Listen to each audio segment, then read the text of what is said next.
Good morning. It is May 2024. Today we're going to talk with Brian Davis about a unique story that fits right in with Nipigon. Many years ago, Nipigon decided to renovate the downtown area, and Lillian Walter was on the committee. And one of Lillian's passions is Lake Superior. And she made sure that everybody and her students especially knew the story of Paddle to the Sea.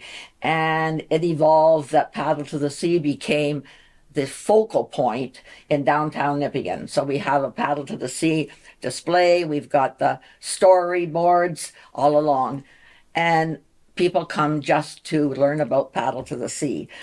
So recently, Brian Davis, who lives in Red Rock, likes to metal detect. How many years you been metal detecting, Brian? Over 30. Ever found anything as exciting as this? No. So recently in Red Rock, they've cut all the trees down as you enter Red Rock, and Brian thought it would be a neat place to metal detect. So he got permission to go there and found something very, very exciting that ties right in with Nipigon's Paddle to the Sea story. So I want you to tell why you were down there and what happened, Brian, before you get into some of the details. Okay. To begin, Bruno Contracting from Thunder Bay bought the property to the north of Trout Creek down at the waterfront. And the purpose is to put in a housing development there with condos and townhouses.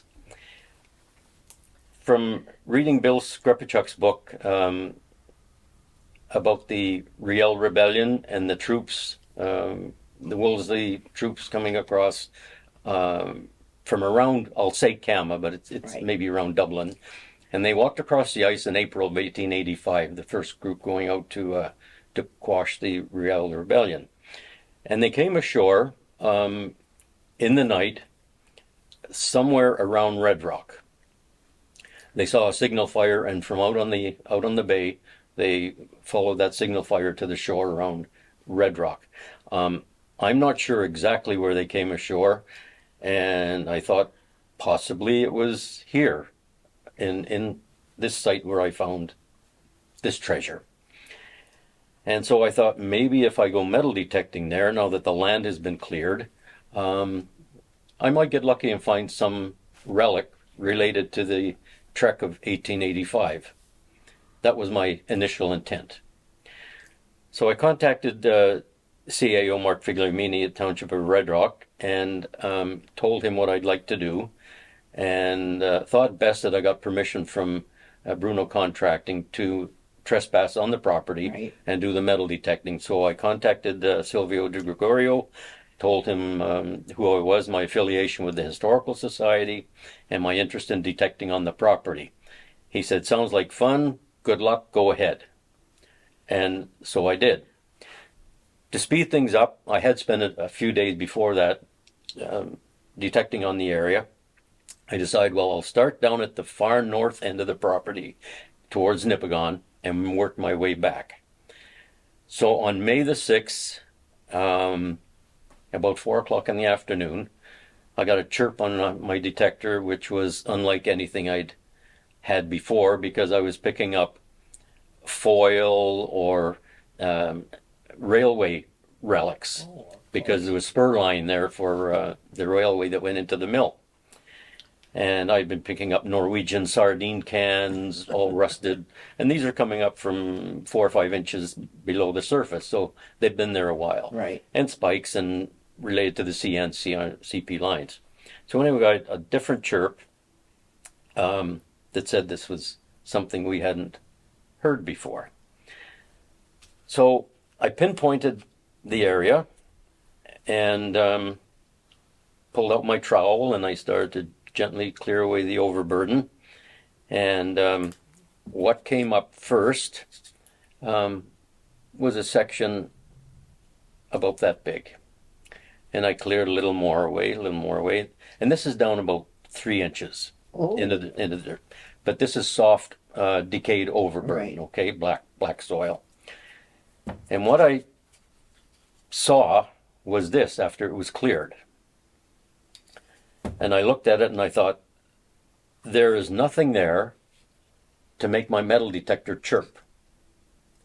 So I flipped it over, and there, to my absolute jaw-dropping astonishment, was this plaque.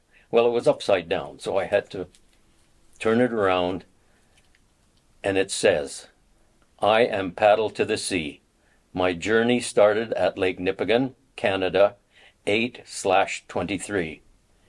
Please email rstarzl@msn.com if found, and return to good water.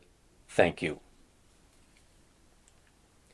So I packed up my stuff and I rushed home, and I immediately sent an email to rstarzl@msn.com.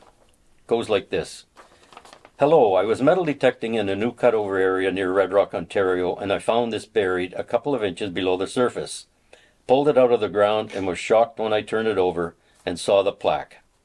I was about 75 feet inland and in a depression, so absolutely have no idea how it got there. A heavy logging machine was working there, and this is the only piece that was left. So we're about 75 feet inland from the shore of the lake. Right. Like, the ice couldn't have pushed it up. High water wouldn't have pushed it up. We were just too far. So the only thing I can think of is that somebody found it last August, September, October, and just picked it up off the shore and heaved it in the bush. That's the only way I can think of how it got there. So he says that, well, that was quite a find. And he said, so my boys and I were there, Samuel and Isaac, and he took them on a camping trip to Sleeping Giant Park last summer. They live in Gadsden, Alabama. Now, Gadsden, Alabama is a long way from Red Rock, Ontario. So the story goes, I didn't hear back from Rob until later that night, when I had Googled and found Robert Starzl in Fergus, Minnesota, with a phone number. So I phoned the phone number, hoping that this was my lucky connect, and unfortunately the number was discontinued. So then I typed in Robert Starzl again, and to my surprise, up came a Royal Canadian Mounted Police site. And I'm thinking, this is getting interesting. So I clicked on it, and it was a story about how Robert, when they were at Sleeping Giant Park, went to Silver Islet, and they wanted to launch some canoes from Silver Islet. They had built 5 of them in all. And the wood comes from a beautiful eastern red cedar. In their home in Gadsden, Alabama, they had an eastern red cedar in the backyard that fell down. And so they decided, let's cut this thing up and make canoes out of it. They were very familiar with the Paddle to the Sea story, and had seen the movie.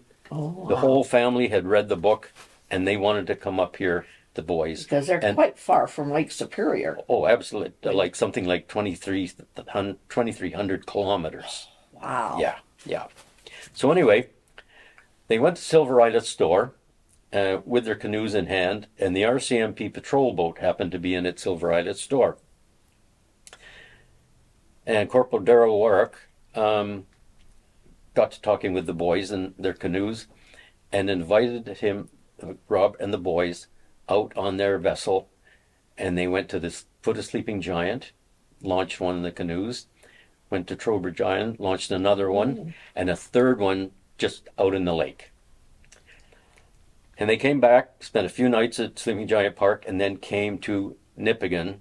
And on August the 25th of last year, they launched Paddle to the Sea. Isaac, the youngest boy, 6 years old. And Samuel launched his yellow one. So here I am holding Paddle to the Sea, which was little Isaac's boat. And that's all there was. So the next day I was metal detecting again and found some other railway artifacts.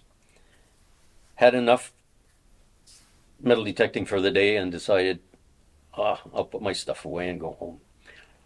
And something just told me, go back to the site and see if you can find any more. So I didn't have my metal detector with me anymore. I didn't need it because there was the metal plaque already. Right. So I came down the embankment, and it's about a 12-foot high embankment, down to the low area where I'd been detecting. I walked this area I don't know how many times before, and there, 3 steps in front of me, was that, laying just like that. And you notice the similarity in the curvature. And that's Right. the first thing that caught my eye. Oh, I see. See? Right. Rounded. Right. Rounded here, rounded here. Right. But not the redwood like this one is. Right. Right? Distinctive redwood. Anyway, so I picked it up and I turned it over, and there was the carved, polished, varnished bottom of the canoe, Right. just like that. Wow. And I knew I had found another piece, which was exactly 40 of my paces from where I'd found That the one. piece with the plaque. So, So all of a sudden, this consumed your whole day and your this whole day. this is consuming more than just one day. I Believe know. me, I believe can me. imagine. Yeah. So then the correspondence started. Young Isaac was thrilled that his boat had been found. The sad part of this is that it only made it 2 kilometers down the Nipigon River from where it was launched. So, but I think that's immaterial. He was Yeah. just happy to hear that somebody Yeah. found his canoe. So we're going to put a display up, working on a display for the Interpretive Center for the summer. Right.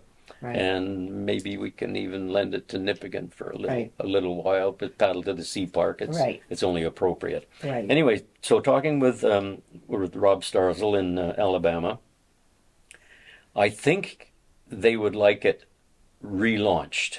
Oh. So there's a gentleman in Red Rock who's quite a master Yes. master woodworker, Yes. and I'm going to ask him. I'm going to take one more look and see if I can find the remaining piece from the bottom. I'm going to ask him to put this back together as best he can. And on August the 25th of 2025, Right. we'll go out in the bay in front of Red Rock and do a relaunch. And who knows, Rob and the boys might just come back north for a relaunch. Because as Rob told me, the last place on earth you want to be in the middle of the summer is Alabama. And they love it up here. Did he ever say how they got to choose Nipigon area to come to, or this part of Canada? Well, simply because of the story. This was where Paddle to the Sea was launched, and Wow. they wanted to come back and launch it. And as he says here, he says the cedar was harvested from my property, and my boys and I figured it's a hardy wood and would give Paddle the best shot at success. It doesn't look like it went very far as we released this one near the Lake Nipigon Bridge. Canada is a stunningly beautiful place, and we absolutely loved our trip. My boys are thrilled to know that one of them has been found. So he has given us permission to do whatever we want with So, I mean, chances are, Brian, that one of the others may still be found. It's only a year yeah. ago. Yeah. So there's still chances one of those others may be found somewhere else. But to find this one Right. inland, Right. that far from the actual water, Right. That's the story for sure. that's the story. Yeah, Right. it was just meant to be, I guess. Right. That's all I can. And I would like to bet that over the years there's been a lot of people launch little canoes Oh, I'm here. sure. And I'm I don't sure. know if they've been found or not, but I just know from you teaching and me teaching that Yeah. there's been lots of people launch them, hoping Yeah. that somebody will find them. Yeah. And so even though, as you say, it was inland, it's still an amazing story. Yeah. And fits in with Nipigon's paddle to the sea perfectly. So it would be very nice for that to be on display in Red Rock. Encourage people to go and see it. And yeah, interesting though, would you say how the polished wood gave you and the shape of it, eh? Yeah. Very wow. Well, let's hope he And- can put it back together for you, even if he has to tack it or something. Oh, absolutely. Yeah, Yes. Yeah. yeah. Just as long as it's together and launchable. Well, it'll Right. float, obviously, but yeah, Right, who knows who might be the next right. lucky person So to if you find. take it out a little bit, at least it'll get out. Take it out in the middle of the Yeah, bay. Yeah. past Yeah. Red Rock. It may not make it out past the islands with Vert and Lagrange and Yeah, right, But right. who knows? Who knows? Who knows? I mean, That's the story. right, and I think it's an exciting story, an exciting find for you. I'm sure you're never going to find anything else No. that's going to match that. No. Even something down deep in the earth, but to think that it was just a short space under the ground. Yeah. You And don't think, Brian, that it might have been picked up by the machine rather than some? it would have come. It would have come ashore on the rocky. It's a very Oh, rocky it's on shore the there. rocky oh, Yeah, rocky yes. shore there, and Right. the machinery wasn't anywhere near that because there's about a 10-foot mound between. I'm down in a hollow. Right. The old rail bed is up here. I'm working in this 50-foot wide hollow, and then there's the 10-foot high mound, which goes down to the I lake shore see. again. And So that's you think that's maybe all rock. you think That's all maybe rock. somebody was on the rocks and found it and I just threw it threw in, it. and then when the logging equipment was in there, Moved it. it got caught up in the trees as they were dragging them away, and the machine ran over this and broke it to Isn't pieces. it too bad and that then- whoever, if that's what happened, didn't see that? Maybe they didn't. Maybe they just thought it was a hunk of yeah, wood. but yeah, Yeah. yeah, wouldn't have seen it. Exciting story for Yeah, you it was to exciting. find. Usually, And you, of all people, who's on the Historical Society, yeah, fits in perfect with what you do, plus Yeah. Nipigon and Red Rock. Exactly. Because despite it being paddle to the sea, Red Rock was still very close to paddle to the sea yeah. stories. So Yeah. it's an exciting Yeah. story. That's Certainly the last thing I expected to find. I expected to find, as I say, relics from the railway construction years, back in the 1940s and Right. even prior to that, of course. But or something from the troops when they came right. ashore. That's what you were really looking That's for. what I was Looking expecting to find, something Yeah, like that. But yeah. there we are. Life is full of surprises. Right. And a good story. Thank you. Thank you, Thank you. Kristen.